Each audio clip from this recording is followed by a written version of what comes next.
Within Islam, the tradition of reform and renewal is as old as the tradition itself. The Quran repeatedly urges believers to use their reason, to examine evidence, to not follow their ancestors blindly. The concept of ijtihad, independent juristic reasoning, was central to early Islamic legal development. The great jurists of the 8th and 9th centuries, Malik, Abu Hanifa, Shafi'i, Ahmed ibn Hanbal, developed legal systems of remarkable sophistication by applying rational methodology to the interpretation of scripture. This tradition of engaged scholarship was not extinguished by the extremists, it continued in parallel.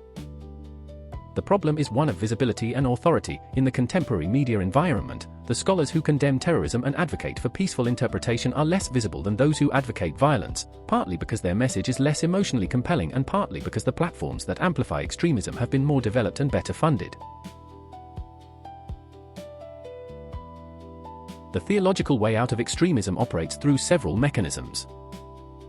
First, contextual reading. The verses of the Quran that appear to mandate violence were revealed in specific historical circumstances. The besieged early Muslim community in Medina, and classical jurisprudence always distinguished between verses that applied to all times and places and verses that applied to specific historical situations.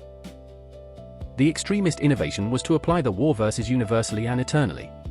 Contextual reading reverses this, it restores the historical specificity that extremist interpretation suppresses. Second, the concept of maqasid al-sharia, the higher purposes of Islamic law, provides a framework for evaluating legal rulings against their intended outcomes. If the purpose of Islamic law is to protect life, family, intellect, property, and faith, then actions that destroy these values cannot be Islamic regardless of the textual justifications offered for them. Third, the tradition of mercy and compassion within Islam, equally scriptural, equally authoritative, provides counterweight to the verses of war.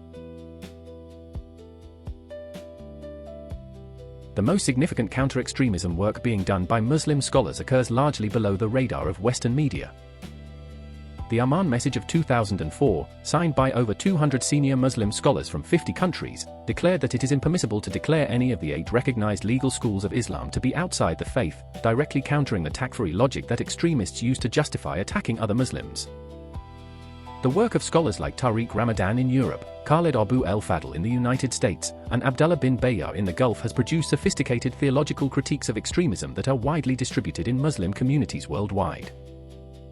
In Indonesia, the world's largest Muslim-majority country, Nahdlatul Ulama and Muhammadiyah, organizations with tens of millions of members each, have developed comprehensive counter-extremism programs grounded in specifically Islamic arguments for pluralism, tolerance, and democratic governance. The lesson of the theological way out is that the resources for reform are available within Islam, they do not need to be imported from Western liberalism. This matters enormously for practical counter-extremism, because programs that require Muslim communities to abandon their religious identity as the price of integration are both unjust and counterproductive. The most durable counter-extremism work has been done by Muslims, for Muslims, in Islamic terms. Western governments and NGOs that have tried to promote moderate Islam by funding preferred scholars have consistently produced backlash. Communities correctly identify the funded scholars as regime proxies whose credibility is destroyed by the funding relationship. Effective support for theological reform means providing space, protection, and resources for independent Muslim scholarship, not directing its conclusions. The distinction between support and direction is politically difficult but absolutely essential. Thank you for watching The Shadow of Extremism. Sources and references are on screen.